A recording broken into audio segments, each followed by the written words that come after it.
Pogi. Ay, madam. Pogi. Gusto sana kitang makausap eh. Bakit po, madam? Patulog na ako, madam. Buti naman naabutan kita.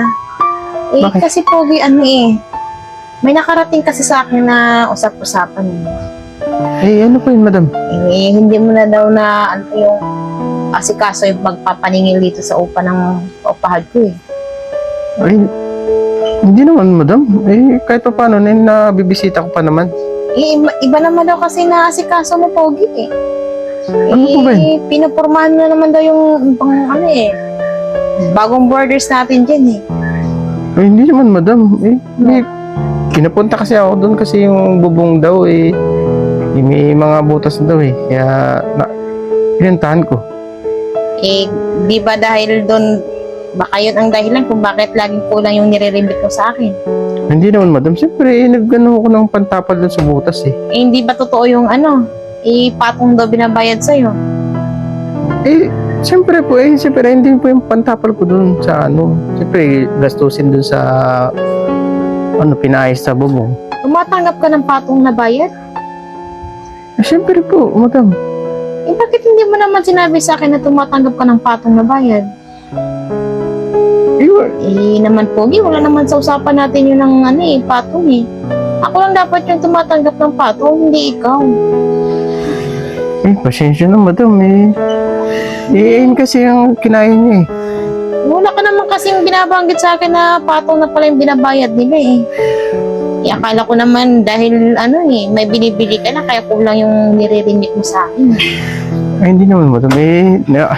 Ngayon kasi na siyempre may gastusin po sa sa bubong. Kaya wala siyang kaya patong na lang, madam.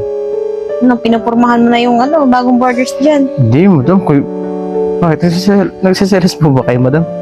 Hindi naman Pogi. Kasi dapat ako lang kasi yung tatanggap ng patong. Dapat kung may mag-alok sa'yo ng patong, magpapaalam pa sa akin kung papayag ako. Kasi ako yung dyan Kasi yun, madam, madalian kasi kaya pinuntahan ko na agad Sana, pati lang talaga kinain niya, madam.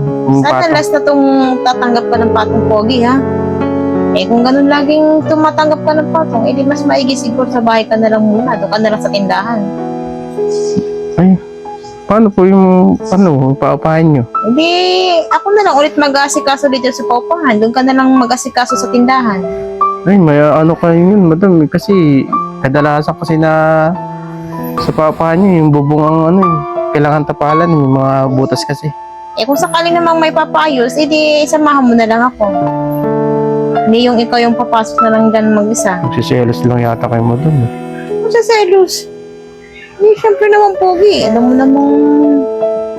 Sige po, sa susunod na lang po, hindi na ako tatanggap ng patong.